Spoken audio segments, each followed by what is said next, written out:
क्या 30 दिन में लगातार शॉर्ट्स अपलोड करके 1 लाख सब्सक्राइबर्स किया जा सकता है? इस पे मिल रहा है 74 मिलियन से भी ज्यादा व्यूज और इस अकेले शॉर्ट्स ने 1.8 की डॉलर की कमाई की और ये एक शॉर्ट्स 50,000 सब्सक्राइबर से भी ज्यादा ला कर दिया। शॉर्ट्स वीडियो को वायरल करने का सिर्फ एक ही तरीका है दोस्तों, जिसके पास लक है उसको 10 मिलियन व्यूज मिले और जिसके पास लक नहीं है उसको 10 व्यूज मिले। लेकिन ये सच्चाई नहीं है और इसमें से एक टूल सबसे बड़ा फैक्टर है जो आपके शॉर्ट्स को वायरल होने और ना होने का कारण बनता है। और मुझे आपने इसके बारे में सुना जरूर होगा। यह लाइन डिसाइड करेगी आपके शॉर्ट्स को 10 व्यूज मिलेंगे या 10 मिलियन व्यूज। तो आइए इसे जितना हो सके उतना चैप्टर वाइज चैप्टर में समझते हैं। शॉर्ट्स वीडियो को वायरल करने का लॉजिक बड़ा सिंपल है दोस्तों। यूट्यूब क्रिएटर्स को एक टूल्स देता है जिसका नाम है ऑडियंस रिटेंशन। इसे देखने के लिए बाइटी स्टूडियो ओपन करिए और जिसका भी रिटेंशन देखना है उस पर क्लिक करिए और इस एनालिटिक्स पे क्लिक करिए। आपको यहाँ ऑडियंस रिटेंशन दिखाई देगा। आप जितना इसको बढ़ाएंगे आपका शॉर्ट्स उतना ही वायरल होता जाएगा। लेकिन समस्या ये हो जाता है कि कई लोगों को ये भी ज्यादा होने के बाद भी शॉर्ट्स को व्यूज मिलता ही नहीं। इसे समझने से पहले इसके पीछे साइंस को समझते हैं और इसे कैसे बढ़ाया जाता है ये भी जानते हैं। आपने कभी सोचा है कि 10 मिलियन व्यूज और 10 व्यूज वाले शॉर्ट्स पे क्या अंतर है? बहुत से लोग ये सोचकर इग्नोर कर देते हैं कि ये तो लक है, जिसके पास लक है उसको 10 मिलियन व्यूज मिले और जिसके पास लक नहीं है उसको 10 व्यूज मिले। लेकिन ये सच्चाई नहीं है। मैंने कई सारे वायरल शॉर्ट्स पे एक्सपेरिमेंट किया है और कई सारे चैनल को एनालिसिस करने के बाद और इस पूरी प्रोसेस में एक बात तो क्लियर हो गई है कि शॉर्ट्स बनाने के पीछे एक साइंस है और एक बार आप इस पे महारत हासिल कर लेते हैं तो लाखों व्यूज ला सकते हैं और वायरल शॉर्ट्स को लक के नजरिए से देखना बंद कर देंगे। शॉर्ट्स एल्गोरिथम हजारों टूल्स का यूज करता है यह जानने के लिए कि आपका शॉर्ट्स कितना व्यूज लाने लायक है और इसमें से एक टूल्स सबसे बड़ा फैक्टर है जो आपके शॉर्ट्स को वायरल होने और ना होने का कारण बनता है। और मुझे यकीन है आपने इसके बारे में सुना जरूर होगा। यह लाइन डिसाइड करेगी आपके शॉर्ट्स को 10 व्यूज मिलेंगे या 10 मिलियन व्यूज। तो आइए इसे जितना हो सके उतना चैप्टर वाइज चैप्टर में समझते हैं। कंपोजिंग को समझने के लिए एक लाइन ड्रा कर रहा हूँ। हमारे पास पहले पॉइंट पर हुक है और दूसरे पॉइंट पर पे ऑफ। पे ऑफ क्या है मैं आपको बताऊंगा। ये दोनों लाइन को जोड़ने वाली लाइन स्टोरी टेलिंग है।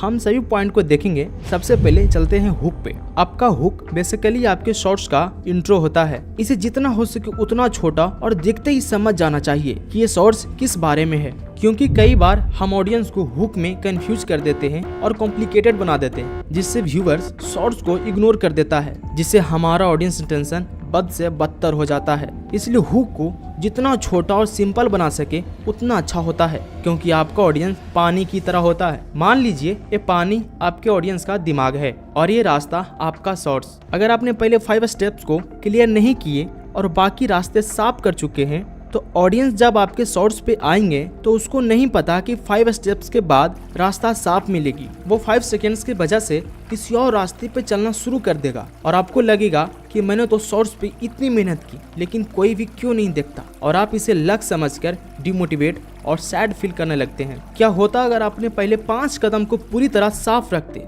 अगर आप 5 कदम को साफ कर देंगे तो ऑडियंस उसी तरह आपके शॉर्ट्स को भी देखेंगे जैसे वायरल शॉर्ट्स को देखते हैं। इसीलिए अपने हुक के पहले 5 सेकेंड में कुछ ऐसा करिए कि ऑडियंस को आगे देखने का मन करे। 5 सेकेंड से कम समय में यह सब कुछ फिट करना मुश्किल लग सकता है, लेकिन यह करना उतना भी मुश्किल नहीं है कि नहीं होगा। आप अपने नीच के वायरल शॉर्ट्स को देखिए और ये समझने की कोशिश करिए इसने हुक को कैसे किया जो शॉर्ट्स वायरल हो गया।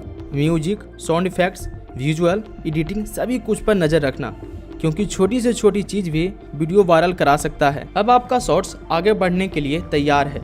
आप हुक के जरिए 5 सेकंड तो रोक लेंगे, लेकिन अगर हमने अंत तक प्लानिंग नहीं करेंगे तो वह पे ऑफ तक पहुंचने से पहले ही हमसे दूर चले जाएंगे। इसीलिए कहानी के जरिए उसे अंत तक रोक के रखना बहुत जरूरी है। यह पार्ट काफी इंटरेस्टिंग है क्योंकि आप स्टोरी टेलिंग का उपयोग कैसे करते हैं यह आपके नीच पे काफी डिपेंड करता है। अगर आपका नीच इस टाइप का है जिसमें आप वॉइस ओवर और अपना या स्टॉक फुटेज का इस्तेमाल से शॉर्ट्स क्रिएट करते हैं, क्योंकि इस टाइप का शॉर्ट्स काफी सारे कैटेगरी वाले सेम तरीके से क्रिएट करते हैं, जैसे facts, mini blog, gaming, tech, faceless, ऐसे बहुत सारे चैनल हैं जो इसी तरह से शॉर्ट क्रिएट करते हैं। अगर आप इस तरह का शॉर्ट्स क्रिएट करते हैं तो आप अपने स्क्रिप्ट में सस्पेंसफुल वर्ड का यूज करें, जैसे लेकिन, हालांकि, चौंका देगा और रुको, बताता हूँ, क्योंकि, ये सभी सस्पेंसफुल वर्ड्स है और इसका इस्तेमाल इसलिए करना क्योंकि यह लोगों को रोक कर रखता है कि आगे आप क्या कहने वाले हैं। ऐसे ही 100 वर्ड्स का PDF डिस्क्रिप्शन में लिंक दे दूंगा, आप डाउनलोड कर लेना। अगर आप फेसलेस शॉर्ट्स क्रिएट करते हैं तो आप स्टोरी टेलिंग पे ज्यादा ध्यान दीजिए। अगर आपको स्टोरी टेलिंग में महारत हासिल करनी है तो आप अपने नीच के वायरल शॉर्ट्स को डेली 1 घंटा एनालिसिस करिए कि किस सिचुएशन में क्या बोल रहा है और कैसे बोल रहा है। अगर आप ये डेली करते हैं लगातार 30 दिन तक तो आप किसी भी ऑडियंस को अपने शॉर्ट्स पे रोक सकते हैं। हमने स्टोरी टेलिंग और हुक को ठीक कर लिया है तो आइए पे ऑफ की ओर बढ़ते हैं। याद है मैंने आपको स्टार्टिंग में बोला था कि 30 दिन में 1 लाख सब्सक्राइबर्स पूरा करना पॉसिबल है, तो ये पॉसिबल पे ऑफ के जरिए ही किया जाता है। पे ऑफ का मतलब होता है रिवॉर्ड या बेनिफिट। जिसे देखिए आप ऑडियंस को हुक करने के लिए कुछ न कुछ लालच दिए होंगे ना, जैसे आप वीडियो के बीच में या फिर लास्ट में बताने वाले हैं। फॉर एग्जाम्पल इस एक शॉर्ट्स को देखिए। ये साइंस के जादू करके आप किसी के भी होश उड़ा सकते हो और लास्ट वाला तो देख के आप भी चौंक जाओगे। इसमें पे ऑफ है, लास्ट वाला देखकर आप भी चौंक जाएंगे। इस शॉर्ट्स को स्टार्ट हुए 5 सेकंड ही हुए, इसने हुक में पे ऑफ का लालच भी दे चुका है। अगर आप अपने वीडियो को ध्यान से देख रहे हैं तो आपको पता होगा कि इसने स्टार्टिंग में एक सस्पेंसफुल वर्ड भी बोला है। अगर आप हुक में सस्पेंसफुल वर्ड बोलते हैं तो वो हुक और भी स्ट्रॉन्ग हो जाता है। चलो इसने स्ट्रॉन्ग हुक तो रेडी कर लिया है, अब ये देखना है कि स्टोरी टेलिंग किस तरह से करता है।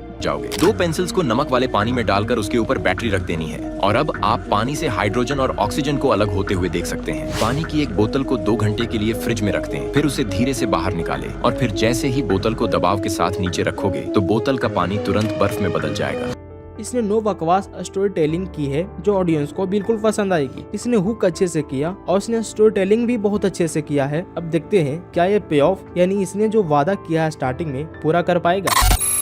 एक पेपर लेकर उस पर कुछ इस प्रकार से फेविकोल लगा देना है, फिर उसमें एक पेंसिल रखकर पेपर को रोल कर देना है। बाद में उस पेंसिल को बाहर निकालकर उस पेपर को इस प्रकार से किसी प्लकर में लगाकर ऐसे रख देना है। फिर आप जैसे ही उस पेपर में आग लगाओगे तो उसका धुआं नीचे की ओर बहने लगेगा। और अगर आप साइंस में रुचि रखते हैं तो हमारे साथ आज ही जुड़े। अरे वाह, बाकी में लास्ट वाला मजेदार है। इसने पे ऑफ भी कंप्लीट कर लिया। इस शॉर्ट्स को देखने वाले ऑडियंस हैप्पी होंगे क्योंकि इसने जो वादा किया था स्टार्टिंग में वो पूरा किया पे ऑफ के जरिए। इसे ही पे ऑफ कहा जाता है। जब इसने पे ऑफ कंप्लीट कर लिया, अब इसके पे ऑफ के बदले ऑडियंस इसे भी कुछ रिवॉर्ड देगी और वो रिवॉर्ड आप ऑडियंस से डिमांड कर सकते हैं। जैसे आप सब्सक्राइब करने के लिए बोल सकते हैं, लाइक करने के लिए बोल सकते हैं या फिर कमेंट करने के लिए बोल सकते हैं। क्योंकि आपने पे ऑफ देकर उसे डिसअपॉइंटेड नहीं किए, इसीलिए ऑडियंस आपके बात को मान सकते हैं। इस शॉर्ट्स ने एक स्ट्रॉन्ग हुक भी क्रिएट कर चुका है, स्टोरी टेलिंग भी ठीक से किया है और इसने पे ऑफ भी अच्छे से किया है। तो इस शॉर्ट्स पे कितनी व्यूज मिलनी चाहिए? 1 मिलियन, 10 मिलियन, 20 मिलियन? अरे नहीं, इस पे मिल रहा है 74 मिलियन से भी ज्यादा व्यूज और इस अकेले शॉर्ट्स ने $1.8 की कमाई की और ये एक शॉर्ट्स 50,000 सब्सक्राइबर से भी ज्यादा ला कर दिया होगा। अगर आप इस ट्रिक को बार बार अप्लाई करते हैं तो आप 1 महीने के अंदर 1 लाख सब्सक्राइबर से पार कर जाएंगे। अब आप बताओ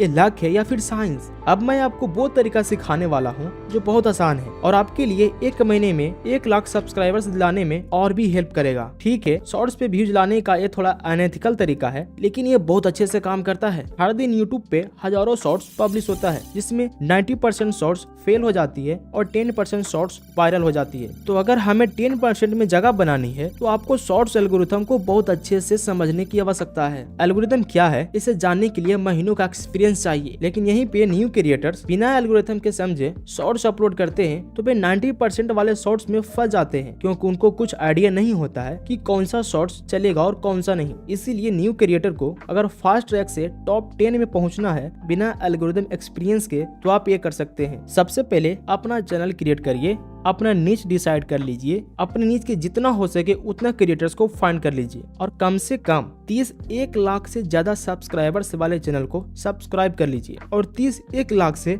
कम सब्सक्राइबर्स वाले चैनल को सब्सक्राइब कर लीजिए। और हाँ, आप उसी चैनल से सब्सक्राइब करना जिस पे आप शॉर्ट्स अपलोड करेंगे।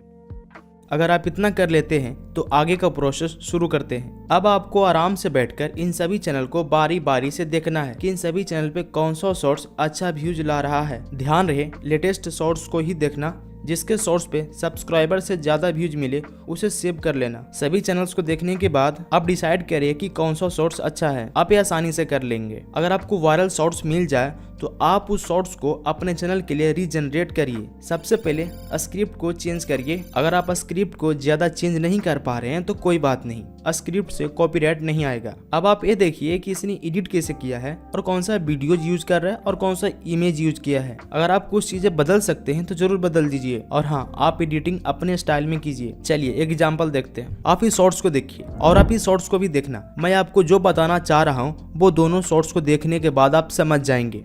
ये बंदा दिखा रहा है कि गाड़ी चलाते समय बेहोशी के बाद क्या होता है। तो देखिए, स्टीयरिंग में हाथ ना होने के कारण कार ऑटोमेटिक आवाज निकालता है, और अगर तब भी आप नहीं पकड़े तो भाई हल्का हल्का झटका देता है, भाई होश में आ, क्या कर रहा है तू। और अगर तब भी नहीं हुआ तो कार पूरा ऑटोमेटिक मोड में जाके धीरे धीरे किनारे आने लगता है। और ये टेक्नोलॉजी फ्यूचर में हर कार में आने वाला है। और जैसे ही ये कार किनारे पहुंचा, वो जोर जोर से हॉर्न बजाकर इमरजेंसी कॉल करने लगा कि आसपास के लोग देखो कि भाई टपक उपक तो नहीं ना गया। ये आदमी अपनी जान पर खेल गया बस ये जानने के लिए कि अगर वह बेहोश हो जाए तो उसकी ऑटो पायलट कार कैसे उसकी जान बचाएगी। जब उसने कुछ समय के लिए स्टीयरिंग पर हाथ नहीं रखे तो कार अजीब तरह की आवाजें करने लगी और कुछ ही देर बाद कार झटके मारने लगी ताकि अगर आदमी सोया हो तो वह उठ जाए। लेकिन फिर भी जब वह आदमी नहीं उठा तो कार का ऑटो पायलट मोड ऑन हो गया और धीरे धीरे कार के ब्रेक लगने लगते हैं और अपने आप कार रोड के साइड में जाने लगती है और ऑटोमेटिक कार का हॉर्न बजने लग जाता है। लेकिन फिर भी जब वह आदमी नहीं उठता तो कार अपने आप इमरजेंसी नंबर पर कॉल कर देती है।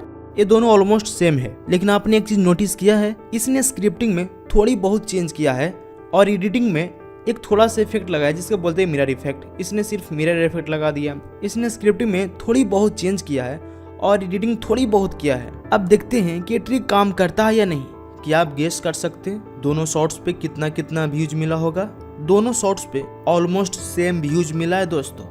21 मिलियन से भी ज्यादा इस शॉर्ट्स पर भी और 21 मिलियन से भी ज्यादा इस शॉर्ट्स पर भी, इन दोनों पे लगभग सेम व्यूज है दोस्तों। अब आप बोलेंगे ऐसा कैसे हो सकता है, तो मैं आपको इसके पीछे का साइंस भी बता दूंगा। तो अब आप बताओ ये ट्रिक काम करता है या नहीं। अगर आप इस तरह करेंगे तो आपको मेहनत भी कम लगेगा और आपका चैनल भी मोनेटाइज हो जाएगी और कॉपीराइट का कोई टेंशन नहीं रहेगा। अब आपको इसके पीछे का साइंस बता देता हूँ जिससे आप पूरी तरह समझ जाएंगे।